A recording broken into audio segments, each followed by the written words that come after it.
Why did the United States attack Libya, Iraq, Afghanistan, and Yemen? Why are U.S. operatives helping to destabilize Syria? And why is the United States government so intent on taking down Iran, in spite of the fact that Iran has not attacked any country since 1798? And what's next?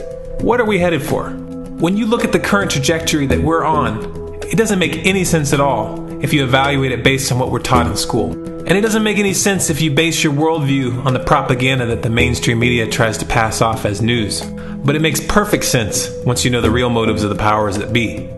In order to understand those motives, we first have to take a look at history. In 1945, the Bretton Woods Agreement established the dollar as the world reserve currency, which meant that international commodities were priced in dollars.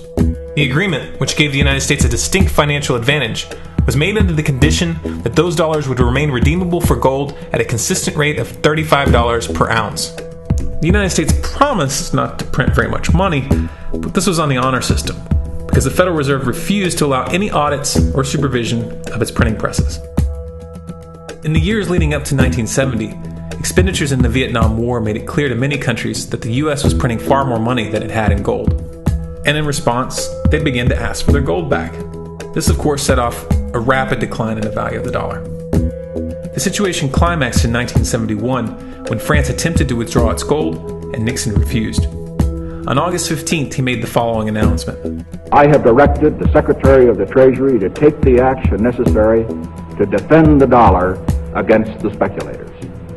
I have directed Secretary Connally to suspend temporarily the convertibility of the dollar into gold or other reserve assets, except in amounts and conditions determined to be in the interest of monetary stability and in the best interest of the United States. This was obviously not a temporary suspension, as he claimed, but rather a permanent default. And for the rest of the world who had entrusted the United States with their gold, it was outright theft.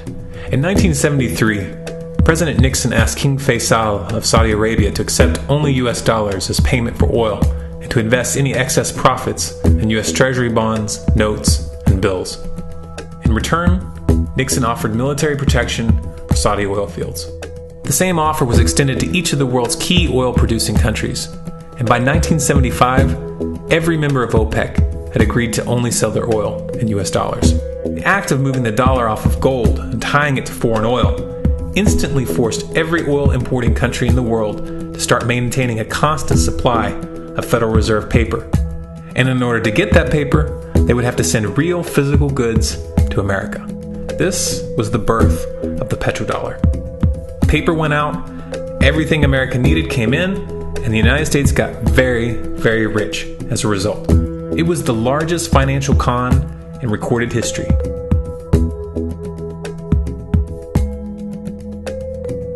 The arms race of the Cold War was a game of poker.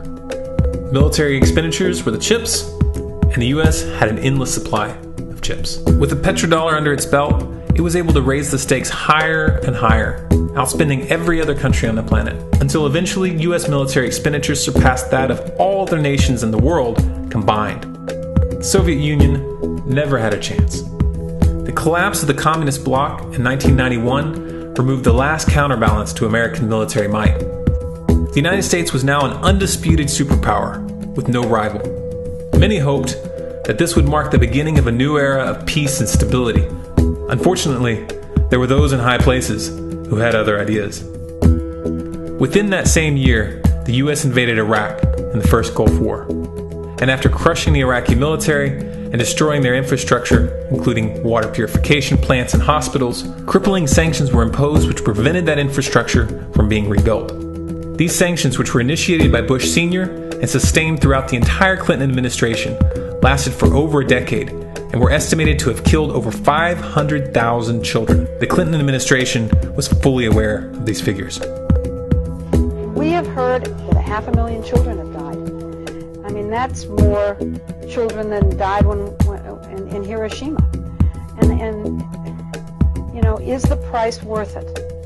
I think this is a very hard choice, but we think the price is worth it. Miss Albright, what exactly was it that was worth killing 500,000 kids for? In November of 2000, Iraq began selling its oil exclusively in euros. This was a direct attack on the dollar and on U.S. financial dominance, and it wasn't going to be tolerated. In response, the U.S. government, with the assistance of the mainstream media, began to build up a massive propaganda campaign claiming that Iraq had weapons of mass destruction and was planning to use them. In 2003, the U.S. invaded, and once they had control of the country, oil sales were immediately switched back to dollars. This is particularly notable due to the fact that switching back to the dollar meant a 15 to 20% loss in revenue due to the euro's higher value. It doesn't make any sense at all unless you take the PetroDollar into account. So I came back to see him a few weeks later, and by that time we were bombing in Afghanistan. I said, "Are we still going to war with Iraq?" And he said, "Oh, it's worse than that." He said, he reached over on his desk, he picked up a piece of paper, he said, I just got this down from upstairs, meaning the Secretary of Defense's office today, and he said, "This is a memo that describes how we're going to take out 7 countries in 5 years, starting with Iraq and then Syria, Lebanon, Libya, Somalia, Sudan, and finishing off Iran." Let's take a look at the events of the past decade and see if you see a pattern. In Libya, Gaddafi was in the process of organizing a bloc of African countries to create a gold-based currency called the dinar, which they intended to use to replace the dollar in that region. US and NATO forces helped destabilize and topple the Libyan government in 2011, and after taking control of the region, US armed rebels executed Gaddafi in cold blood and immediately set up the Libyan central bank. Iran has been actively campaigning to pull oil sales off of the dollar for some time now, and it has recently secured agreements to begin trading its oil in exchange for gold. In response, the US government, with mainstream media assistance, has been attempting to build international support for military strikes on the pretext of preventing Iran from building a nuclear weapon. In the meantime, they established sanctions which US officials openly admit are aimed at causing a collapse of the Iranian economy. Syria is Iran's closest ally, and they are bound by mutual defense agreements. The country is currently in the process of being destabilized with covert assistance from NATO, and though Russia and China have warned the United States not to get involved, the White House has made statements within the past month indicating that they are considering military intervention. It should be clear that military intervention in Syria and Iran isn't being considered. It's a foregone conclusion, just as it was in Iraq and Libya. The US is actively working to create the context which gives them the diplomatic cover to do what they already have planned. The motive for these invasions and covert actions becomes clear when we look at them in their full context and connect the dots. Those who control the United States understand that even if a few countries begin to sell their oil in another currency, it will set off a chain reaction and the dollar will collapse. They understand that there is absolutely nothing else holding up the value of the dollar at this point, and so does the rest of the world. But rather than accepting the fact that the dollar is nearing the end of its lifespan, the powers that be have made a calculated gambit.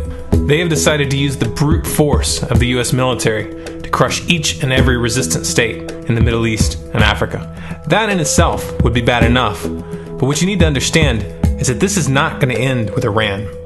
China and Russia have stated publicly and on no uncertain terms that they will not tolerate an attack on Iran or Syria. Iran is one of their key allies, one of the last independent oil producers in the region, and they understand that if Iran falls, then they will have no way to escape the dollar without going to war. And yet the United States is pushing forward in spite of the warnings. What we are witnessing here is a trajectory that leads straight to the unthinkable. It's a trajectory that was mapped out years ago in full awareness of the human consequences. But who was it that put us on this course? What kind of psychopath is willing to intentionally set off a global conflict that will lead to millions of deaths just to protect the value of a paper currency? It obviously isn't the president. The decision to invade Libya, Syria, and Iran was made long before Obama had risen to the national spotlight. And yet, he's carrying out his duty just like the puppets that preceded him. So who is it that pulls the strings? Often the best answer to questions like this are found by asking another question. Qui bono? Who benefits? Obviously, those who have the power to print the dollar out of thin air have the most to lose if the dollar were to fall. And since 1913, that power has been held by the Federal Reserve. The Federal Reserve is a private entity owned by a conglomerate of the most powerful banks in the world. And the men who control those banks are the ones who pull the strings. To them, this is just a game. Your life and the lives of those you love are just pawns on their chessboard. And like a spoiled 4-year-old who tips the board onto the floor when they start to lose, the powers that be are willing to start World War III to keep control of the global financial system. Remember that when these wars extend and accelerate. Remember that when your son or your neighbor's son comes back home in a flag-draped coffin. Remember that when they point the finger at the new boogeyman, because the madmen who are running this show will take this as far as you allow them to.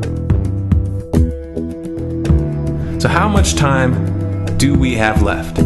It's a question I hear constantly, but it's the wrong question. Asking how much time we have left is a passive posture. It's the attitude of a prisoner who's waiting to be taken out to a ditch and shot in the back of the head. What are our chances? Can we change course? Also the wrong question. The odds don't matter anymore. If you understand what we're facing, then you have a moral responsibility to do everything in your power to alter the course that we're on, regardless of the odds. It's only when you stop basing your involvement on the chances of success that success actually becomes possible. To strip the ill-begotten power from the financial elites and to bring these criminal cartels to justice will require nothing less than a revolution.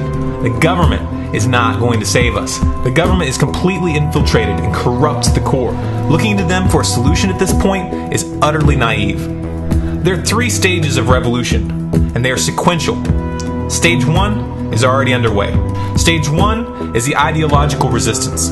In this stage, we have to actively work to wake up as many people as possible about what is happening and the direction we're headed. All revolutions originate from a shift in the mindset of the population, and no other meaningful resistance is possible without it. Success in this stage of the game can be measured by the contagion of ideas. When an idea reaches critical mass, it begins to spread on its own and seeps into all levels of society. In order to achieve that contagion, we need more people in this fight. We need more people speaking out, making videos, writing articles, getting this information onto the national and international stage. And we especially need to reach the police and the military. Stage 2 is civil disobedience, also known as nonviolent resistance. In this stage, you put your money where your mouth is, or more accurately, you withhold your money and your obedience from the government, and you do everything in your power to bring the gears of the state to a halt. Practiced in mass, this method alone is often enough to bring a regime to its knees. However, if you fail at this stage, Stage 3 is inevitable. Stage 3 is direct physical resistance. Direct physical resistance is the last resort, and it should be avoided and delayed as long as possible, and it should only be invoked after all other options have been thoroughly exhausted. There are those who talk tough and claim that they will resist when the time comes, but what those people fail to realize is that if you are inactive during the first 2 stages and save your efforts for the last resistance, then you will fail. When the Nazis were moving door to door, dragging people out of their homes in Germany, that was the time to fight back physically. But due to the lack of ideological resistance and civil disobedience leading up to that moment, even an armed uprising would have likely failed at that point. An armed uprising can only succeed if the people have established an attitude of active resistance. And active resistance is only possible after their minds have broken free from the mainstream propaganda. If you want to fight back, it's now or never. You're not going to get another chance, and the stakes are far higher than they were in Nazi Germany.